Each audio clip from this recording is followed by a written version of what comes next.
Hey guys, what is going on? So the new 2016 MacBook Pros were just released a couple days ago, and a couple YouTubers already got their hands on it. They've already reviewed it, good for them, whatever. Now, fortunately for you, I'm poor, and I can only afford an older MacBook. So if you're a person like me who wanted to buy an older MacBook, and you want to save some money, but you don't really know which one to get, well, let me try to convince you why a 2014 Retina MacBook Pro is still awesome today. Well, for starters, I literally do everything on this computer. I edit and export all my videos in Final Cut Pro. I make all the instrumentals you hear in the background, including this one with Logic. I use Photoshop all the time for the thumbnails and stuff. And above everything else, I'm still a student. Like, I'm still in college and this is my main device. The funny thing is that there's only 128 gigabytes on this MacBook, which is the same amount of memory I have on my phone. Now, the removal of the SD card slot on the newest MacBook Pro really steers me away from it, since I transfer files from my camera to my computer daily and I don't really feel like carrying dongles with me everywhere. Now, I did buy the base model because I didn't want to spend a lot of money, honestly. I spent around $650 on this. It came with the charger, carrying case, and a wireless mouse, which was pretty random. No box and no paperwork. I bought it off eBay as well. Now, the base model 2016 MacBook Pro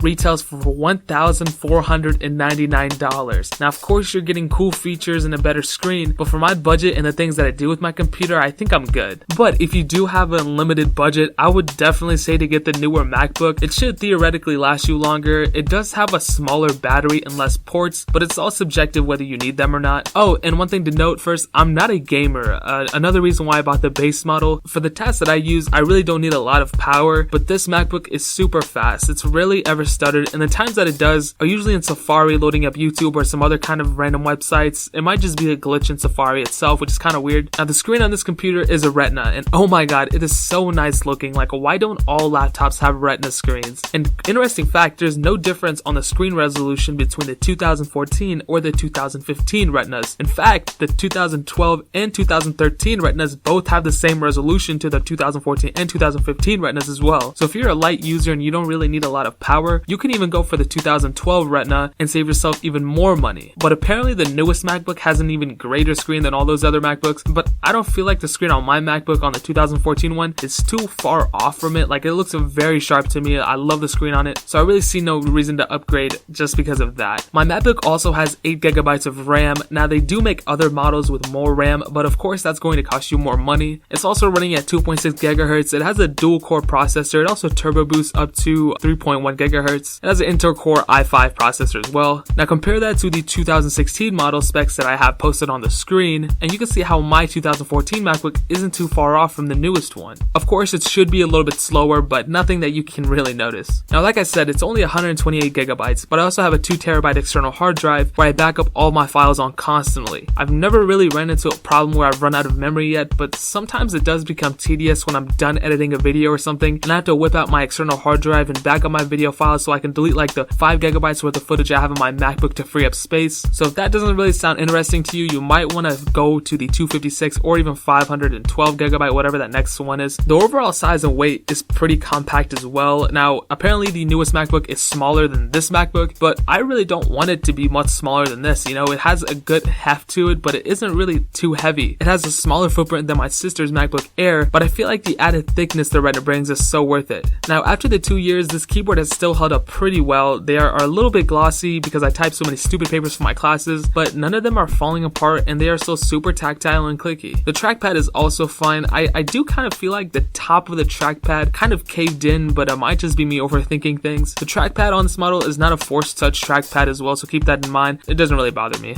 Now, everyday tasks that I usually do as a student work flawlessly. I type all of my notes on my MacBook. I also type all my papers. I use Excel for my stats classes. I browse the internet. I watch how to do certain math problems and certain problems in general online. I take quizzes. I did even read NetBeans for my computer science classes when I was taking those, and all of those ran flawlessly, no hiccups at all. So if you're a student wanting to get a MacBook just for school, I honestly think you could even go pick up a 2013 or 2012 model Retina, because those tasks usually don't take too much power to run. Now, as a YouTuber and video creator, this MacBook also runs those programs with no problems at all. Now, when I do click, let's say Final Cut Pro, it does take a little bit of time to load. You know, the logo will bounce up and down a little bit, but once it's loaded, it's super smooth, and honestly, the only times I see it lag in Final Cut is when I drag a video video over and I immediately play that video. Since it's still transferring over in the background, it'll stutter a little bit, but it's not Final Cut's fault, it's my fault because I'm impatient. And even Photoshop and Logic run smoothly as well. I wish there were more problems that happen so I could talk more in this section, but there's not. Don't expect this to be the most fastest thing in the world and expect it to be faster than a Cheetah or a Usain Bolt. Don't expect it to be that, but it's the fastest computer I've ever owned. And it's still a super capable machine.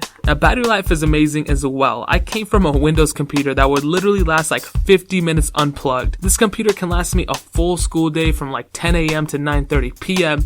and I'll end the day with around like 50% charge. Now, granted, I'm not using it for the full time and I'm not running the most heaviest apps when I'm at school, but it's still super reliable and I only have about 189 battery cycle counts and the battery only degraded like 12 milliamps, which is awesome. Oh, and I'm currently running El Capitan as well and I haven't updated it in a while. I kind of like where I'm at and I don't really want to take the chance with an update. And guys, that's pretty much it comes to the end of this. I would without a doubt say that this MacBook is not only worth it in 2016 but for the next couple years as well. I did watch most of the reviews of the 2016 model and of course that MacBook looks amazing, but since this MacBook has so much life left into it, I see no reason to update. I'd rather keep my SD card, HDMI slot, and a little bit of a bigger battery than just getting the newest thing. Unless you're talking about the one with the OLED bar, because that thing is so dope and awesome. If you enjoyed this video, definitely leave a like. That vigorously means a ton. Comment what you guys think and let me know if you guys think it's worth it. And for those of you who have a 2013 or 2012 MacBook Retina, how's it holding up so far? Subscribe so you don't miss out on any more of these videos. I'm really trying to get to 10,000 subscribers by the end of this year, and we might just be able to do it. Snapchat me your elbows. My snap code is on the screen, so just snap or add me my name. It's Simple Alpaca, literally the same thing as my YouTube channel name. I love every single one of you guys, and I hope I can see you guys in the next video. Peace out.